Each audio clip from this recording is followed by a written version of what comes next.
All right. Tonight, we are talking about Ryan's lead lightning. Ryan's related leads lightning component. Say that 3 times fast. And my hat has a unicorn on it on system.debug. Are we going to talk about the unicorn? We might.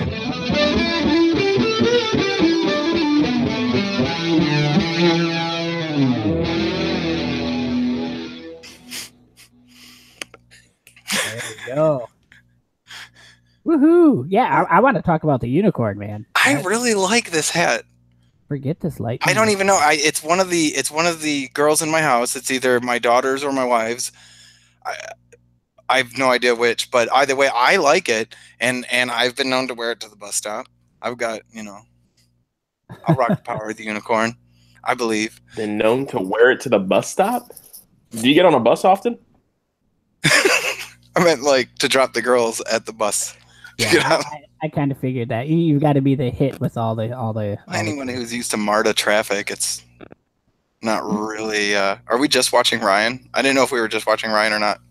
I hope you're not just watching me. I mean, this is an interactive show after all, right? But first, before we go anywhere, keep the lightning component submissions coming. I know we've got a couple. I haven't been able to personally review any of them yet, but I think Brian and Tom have both been digging in. Let's see, Southeast Dreaming. Why don't you guys? When is Southeast Dreaming? Since you're down there. Yes, it's actually going to be this Thursday and Friday. And the Trailhead-a-thon I think kicks off right around noon or 1 o'clock, and then 3 o'clock is kind of the opening keynote, and then there's a networking event shortly after that. So that's going to all go on Thursday, and then Friday it's going to be the sessions and closing keynote. So you guys should all be there. It should be a really great time. I know I'm going to be there. I don't know if RJ was able to make it, but I will definitely be there, and I will have stickers. So if you see me, ask for stickers, and I'll give you a sticker.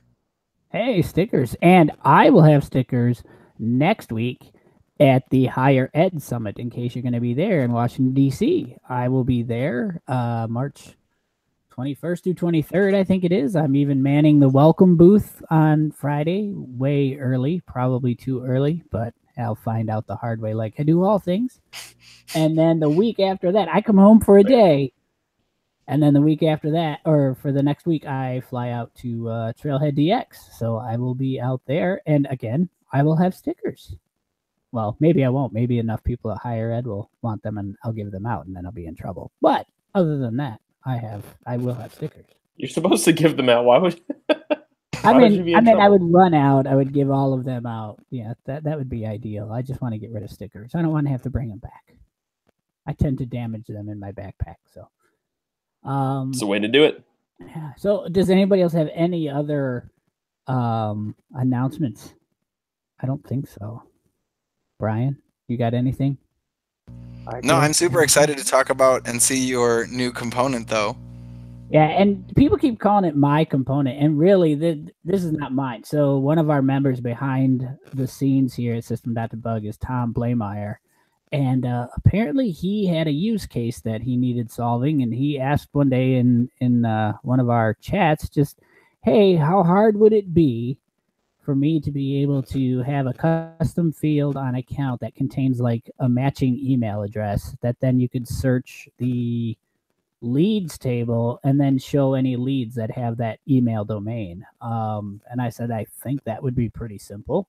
And so I took, a few minutes after dinner one night while everybody was cleaning up, and I gave it a shot. And what we're going to see is basically that. It's not really anything super involved. It's got, one method on the JavaScript controller, one method on the Apex controller. It's got 2 Lightning components, and 100% test coverage. Yay, without I++. So, there we go. I like that you had to say that. Hold on. You had to, hold on. I got before we start. Without I++. I keep picturing RJ's in a bib. Like, for some odd reason, like in RJ's thumbnail picture, it looks like he's in a bib, and I keep laughing about it. So I'm really sorry. It kind of does look like RJ is wearing a bib. I'm really hungry, guys. Yeah, I could do that. Oh my goodness. It's just I'm so fat that I usually wear like V-necks because my neck is just this big fat thing right here. He's got But like All when I right. wear regular, Okay, Ryan, when I you wear can go regular ahead. You can go shirts, ahead. I look like I'm in a bib. I just started laughing so hard because of it. Go for it, Ryan. I Hey, apologize. yo, I'm walking here.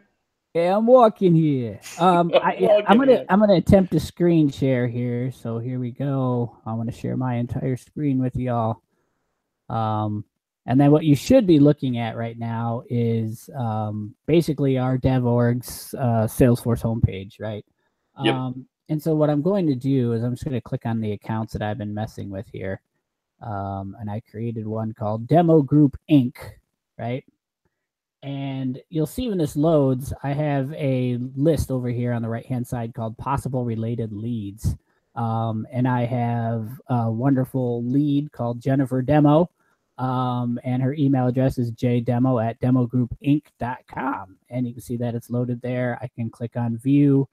It should take me over to the lead record, and then from there you could edit the lead however you want because this is just the built-in functionality. You can take it through the conversion process, etc.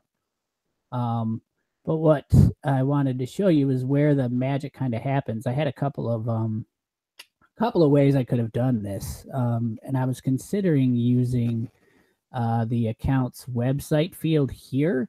But then I got to thinking, well, what if their website is actually different for some reason or another than their email domain? Or what if it's a weird subdomain that I didn't want to get into having to parse out wwws or www2 or any sort of strange combination there. So I created a custom field called email domain. And all it is just a string that represents the whatever.com part of an email address. So if any leads then in that table have John Doe at and then that domain.com, they will show up.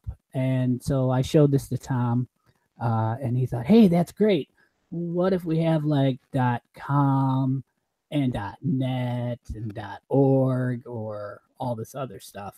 And so I said, well, then I can try to fix that for you. So I decided to, once it lets me edit here, make it so that you could say semicolon and then demo group inc. I got to spell everything right. Group inc.net, right? So now we can look and see at email domains if they have a .com or they have a .net, or maybe somebody screwed up the form and they thought it was .net or .com. You can catch both. I'm going to click save. And now if I scroll up, it should automatically refresh. And now I can see I've got Billy Blamo at demogroupinc.net, Nice. right? So that in a nutshell is all that this component does. But you can, the domains will support right now up to 255 characters in combination, right? It's not each one 255 characters. We could go more than that. I'm sure it wouldn't be that much of a problem. But what I'm going to show you is basically how we did that on the back end. Like I said, there's just a one Lightning component up front that houses it, another subcomponent that actually renders the lead information, and then some Apex on the backside. So without further ado, when you go into the app builder, you can drag all of these different components onto your account page. So what you have to have there is the Flexi page available for record home, and Force has record ID. And so basically with that Force has record ID, what that means is when I load this on a record page, my component will have access to the parent record's ID field simply by just having that attribute there, record ID. So I can refer to that at any time. So as you can tell, then I will take that record ID, which would be our account ID because we're sitting on the account page, and I'm going to pass that to the back end to get the list of email domains from the account record that I'm looking for. And then I'm going to loop over all of those accounts or all of those email domains and build a query to say, show me all the leads that have those, which I'll show you that in a minute. But the next thing down on the list is we have the lead list. So this is where our Lightning component is going to store all the leads that come back. I will show you in the code. If I don't find any leads, I'm going to return an empty set just so we don't have anything weird happening in that component. It'll be looping over nothing, so it'll just have a blank component sitting there. There are probably some other options you could do there. You could have it throw an error, or you could have it do any number of things. I think you could even probably make a dependent field on that. If the leads comes back, if it comes back blank, don't even show that component, right? So, which makes sense. Yeah. And then we have your standard Aura handler in it. So basically, when this component loads, it's going to do some stuff by default. It's going to call our JavaScript controller, which is just a method called doInit, and it's going to just initialize everything, right? And that's actually what's going to go out and grab the record ID. It's going to pass it into the account, look for all the leads, and then spit it back. That's all doInit does. However, if somebody edits the account, as I did, and I added that other domain, Lightning's going to fire an event called force refresh view, and I want my component to listen to that so that when that gets fired, I'm going to refresh in real time so I don't have to reload that entire page to see if I'm matching any new leads. It'll just happen right away. Okay. So that sounds awesome, actually. Yeah, it's pretty cool. It's a way just, you can have all your components interacting with one another, and when one updates, the other one's going to know. If I had some sort of editability on my component, I could do the same thing and force a refresh of all the other components that might be listening to. So anything, yeah. Any listeners are gonna, if you send out, essentially, if you publish like a refresh, all the listeners are also going to refresh in order to catch whatever's going on. Yep, I can fire a force refresh view myself, and then any of the other components would also do that. And I believe all of the out-of-the-box components that Salesforce provides, I believe they all are catching that force refresh view. I could be wrong, but I'm pretty sure they do. So yeah, they're just listening for it, just so that's part of how everything's going to be working together. So I don't necessarily have to write my own account component if I'm adding something that I want to make a force a refresh on that record. They're automatically listening for it. So what if? So here's a question. I don't know if you have the answer for it. What if you have a component that essentially has some data, kind of like yours, that is essentially affected by, it's not really affected by, but it's sort of affected by the leads, right? So if somebody adds, let's say you're working in the same org as Joe Schmo, and Joe Schmo adds a lead with one of those email URLs that your component is looking at, when he adds a lead, will that fire a refresh and cause your component to refresh too, or no? No, because everything's happening on the client. At least if it does, okay. So it's all JavaScript. Surprised. Client side. I got you. Okay. However, one of the very first demos that I did with Lightning a long time ago was I had the Lightning component subscribe to a streaming topic. And so when the streaming topic would receive another hit, it would force a refresh. So it was showing up on everybody's. I had them. It was basically a what do you want for lunch app with buttons, and you had sushi and hamburgers or pizza or whatever. And as people voted, their numbers incremented, right? You could just keep tapping and tapping and tapping. So I would think it's not entirely out of the realm of possibility, but I'm not sure how scalable and things like that it would be. I mean, if you've got thousands of people in your org, or if you're running a campaign and all of a sudden your leads list is just going to blow up, I imagine that component could get very busy. Yeah. But yeah, I mean, I think it's technically possible, just with something like, subscribing to either a platform event or a streaming event. So. But anyway, so after I've got my leads, I come back and then I'm going to render another custom component I wrote called related lead record. And that's what I'm going to show you now, just because I wanted to move the actual styling of that little individual area where we're talking about the person's name and their email address and the view, that little card there. Because there's a lot of markup from Salesforce from Salesforce Lightning Design System that we're using here. It's I'm giving it a box, and then I'm setting up some margins, top and bottom, left and right, etc. And it started to make my parent component very cluttery, right? So instead, what I did was I just have an attribute on a subcomponent that absolutely has no logic. It just takes the lead that you throw at it and loops over some information, right, and styles it. And that's all that's doing is I'm setting the lead and I'm spitting out the first name, the last name, the email, And then I'm providing a link for you to click on to go right to that that lead record in the default record page for leads. So that's what that lead object ID is right here. So simply, if I come back here, I'm looping over every lead. For every time I loop over it, I have a new variable called lead. That's the current lead I'm working with. And I'm just passing it to my subcomponent lead, and it populates the lead object. Yep. And spits it all out. So really simple. And then so basically back to the logic side of it, that do init function gets called and just sets up our call to the back end. So we have a controller on this thing. It's got one method called find related leads that the JavaScript controller gets a handle on. And then I'm setting the parameter account ID, and it's just going to go do that query. So over here in Apex, there we go. Over here in Apex, I'm just passing it the account ID. I'm creating an empty lead list. Like I said, I'm going to return an empty lead list if I don't have anything. And then I'm just saying, hey, if I got an account ID, go ahead and grab it with the query, and then find that email domain field and split on a semicolon, meaning if I have 3 or 4, I'm going to get a list of 3 or 4 elements based on that. Even though that's why you're assigning it to a list of strings. Yep. Even though it's one big string, if I put that semicolon in there, it'll find those semicolons, and it'll take every instance in between semicolons and make a record out of it in my list. Mm-hmm. And then I basically build a dynamic text-based query here to select the information from the lead that I want. I'm specifying that I want it to be not converted. I didn't want to grab a converted lead.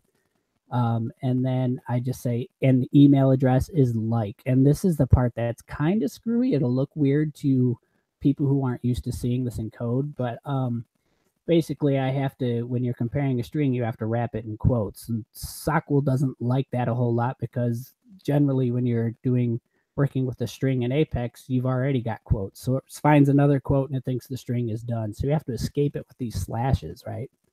Mm-hmm. So I'm escaping it with the slash, and then when you do a like query, you use these percents to say, I don't care what comes before that, listen to everything after the percent. Or you can put a percent at the end and say, I don't care what comes after it, just look at everything before. Or if you have percents on either end, just match on what's in between. So that's what I'm doing here. For those of you who are familiar, it's like the asterisk in essentially Windows and Linux when you're doing different things and you want to throw a wildcard in there. It's very much the same idea. Yeah, exactly. It's like I'm saying, show me, file.star. So you don't care what kind of it is, as long as the file name is file, right? Yep. So then the only really weird part here, besides the way that it looks, is this escape single quotes. And that's because if somebody wanted to be a jerk of an admin, or somebody who wanted to be, feel like they were going to be a hacker, they could actually go in and cause some bad things to happen by putting quotes and special Sockwell commands inside those quotes back in my email domain field. And that would really screw up this query. You could wind up getting, escalated security privileges, delete records they shouldn't be able to delete, etc. So we do this escape single quotes here so that if it does run into any of that, Sockwell does the right thing when it gets passed to the query. And then so as I'm iterating over the different objects, I'm just adding the email domain that I'm looking for, and then space, or email like, and then or email like, and it'll do that again and again and again until it finally runs out, and then it'll just close it off with the parentheses there and run the database query. And so if I do have a list of leads, it'll come back to my component that says right here, lead list.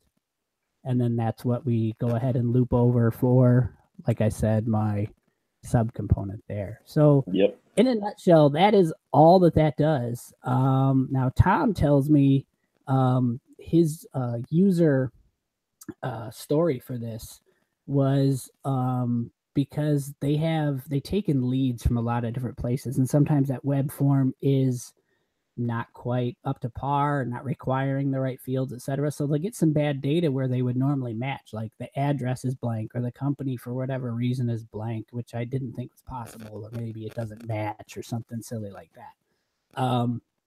So But one thing they always end up getting is their email address. So if they have an email address and assuming it's right, or if they know, oh, everybody was putting in .net and it's actually .org or something, they can go in and then add that to their email domain on that account and then see these leads. And therefore, it takes all the time away from the admin.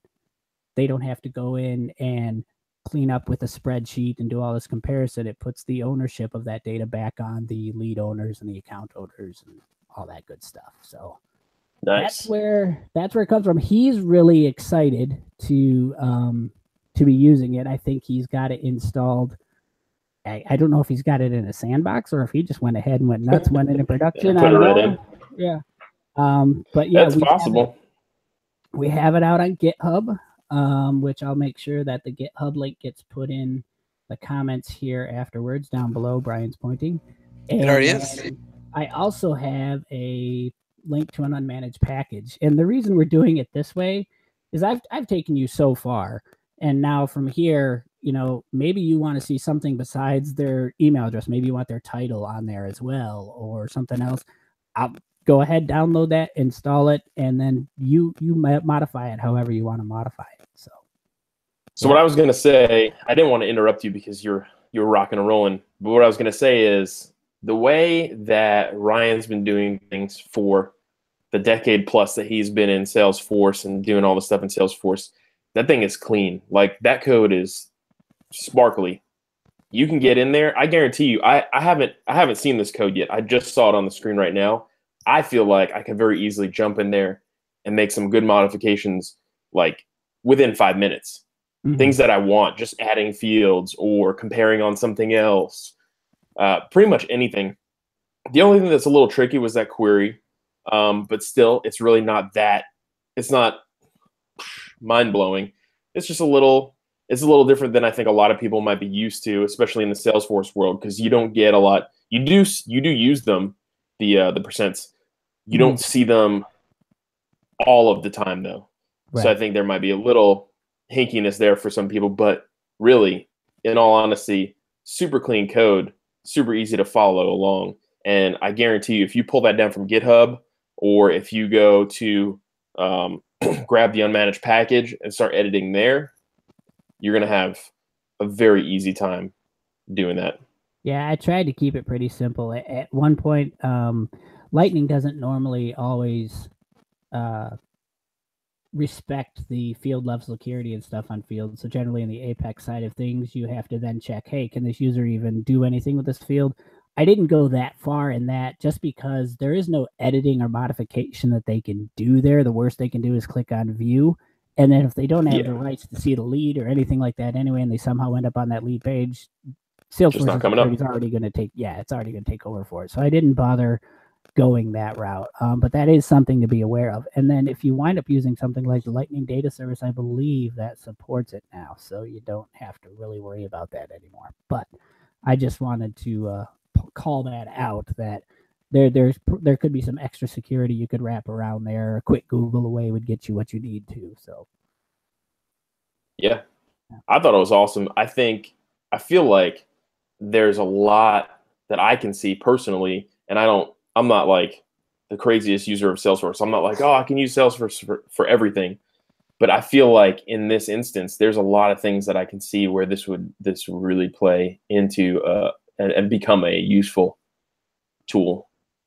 Yeah. I mean, Tom says he's really happy with what it does. He says his users would be very happy. So I don't know if he's already installed it. So, hey, somebody tweet it out and find out. It's already spread. It's out there in the wild now. Tom's in people's orgs, man, just installing it. He's like, you need this. You need this. Put this in there. Great. So yeah, I mean, it was really simple. By the time I was done with all the tweaks, maybe like an hour's worth of work. I think I'm becoming faster with Lightning than I am with Visual Force, which is cool because I never liked Visual Force. I didn't say that out loud. Oh no! I really do like I really do like Lightning components and stuff. So yeah, it was smooth. It was easy. I tried to keep things commented well. Even the Aura components have the Aura.documentation file filled out. Although I think I'm getting problem trying to view the documentation of that little subcomponent that I may not have fixed yet. But other than that, yeah, I mean, who reads the documentation anyway? Yeah. So Only there you have it. developers. Yeah. Oh yeah. Yeah. Only devs read Only docs. devs. So, is there there you anything go. in chat? People have been No, talking. just Amy. Amy's out in Tokyo. Hi, Amy. From I saw her from picture. the I think United it was on States of Facebook. America. Hello. She was Awesome. it was from a building. I was quite jealous. Jarrett's in Yeah, here so- talking about the power of star.star. There you go. Yeah. Star.star. Yeah, which is everyone's favorite fun tool, or Yeah. not even tool, just favorite thing to punch in when you have no idea what you're looking for. Yeah. Yeah. And you get 500 results back and they scroll past the screen. Yeah, no problem. Or RM star. Oops. Oh, nope. RM, RF. Oh yeah, Nope. RM minus RF. That's always good. So, but yeah, I'll murder everything. that is all that I have with that. I am getting a message from Tom. He's enjoying it. So cool. Any other questions, or I think Brian and myself and RJ, I think we plan on throwing some more things out there like that that you can just use. Brian's nodding yes, so yeah, he must have some ideas. I have to be honest. I was talking to RJ earlier. I am officially out of ideas. So if you've got them, we can figure them out, right? So yeah, that's what I feel like he's had the one idea, and he's like, "That's it. I'm spent. That's it. It's over now. Oh, wasn't even done. red. It's empty. The tank is empty." No, I mean, it's Jarrett says great work on the component, Ryan. Thank you, Jared. Yeah, I think it's fantastic. Yeah. And There's Amy like doesn't so want much you to that I be want to jealous, ask you about Brian. off screen now. There's so much you want to ask me about off screen. Well, that's why when we were talking about this yesterday, I didn't I was gonna say go back and look at the chat that Ryan was talking about, but I was like, nah, let's let BJ come into this blind, because usually that's me. I'm going into a blind like, all right, I'm the comedy relief here. Yeah. But yeah, if you have any questions, you can always email us at system.debug@gmail.com. You can tweet us at the same thing on Twitter, or you can tweet me directly at Life with Brian, or the infamous RJ, or US Brian 28. Even That's Tom true. now, he's in the loop. So Tom Blameyer, I don't know your Twitter off the top of my head, Tom. Sorry. Oh man, hold up. I got it right here. We're gonna try it to dig it up. It's a race. It's a race to the Blameyer. Blameyer Tom. So yeah. Blameyer race of 18. What was it? It's probably something like Salesforce Tom. I honestly don't know what it is. Like but, SFDC. It's Salesforce _ Tom. Salesforce _ Tom. It's Salesforce _ Tom. I just follows you. No, the follows you part doesn't go with it. It's just Salesforce _ Tom. He's got the answers, man. If you want to talk to that guy, he's got the answers. He's also absolutely hilarious. Yes, and that was his brainchild. This was his issue that he wanted to solve in his org. He's got a little picture of a baby, with Salesforce Salesforce onesie on it. Salesforce people love to give their babies Salesforce items. Yeah, and other people want to have more babies just so I can give them baby stuff. But maybe RJ needs matching Salesforce onesies for his babies. There you go. Not saying I don't like the platform. I'm just saying the onesies might be. I'm abstracted from it. His kids aren't on board yet. Level. Yeah. My kids are definitely not on board. My kid, if it's not like Disney Infinity or something along those lines, Spencer's not on board. Salesforce Infinity. If you can put characters, Parker Harris running through the levels in the lightning suit. Dude, if you could have a Parker Harris character and maybe like a Cody character, and they could fight each other, and someone could win, and there was like maybe a boss. That would be even better. I think the Cody character would be much better. If Astro was like a boss and you could beat him up with Cody, Spencer would play it all day. As long as there's violence, I feel like it would have to be very passive. Like there wouldn't be actually any fighting. Like the competition They would would be just like code. handshakes. They would code each other. Like Yeah. handshakes and hugs. You have to collect hugs from all the other. We are off the rails. Completely off the rails. What a surprise. It's But yeah. 8 o'clock. You know what Yeah, that that's means. true, that's true. Thank you all so much for joining us tonight. We will see you again in 2 weeks. Thank you so much for tuning in. And Ryan, thanks again for demoing your component. Related. You're gonna try to say it? Related lead Do it, lightning do it. component. Say it 3 times. All right, I'm there not you gonna go. do that. All right. All right. I'm bumping him Bye, out before he everybody. gets Have a good wound one. up. All right. I'm trying to bump us out. There we go. No, you broke it.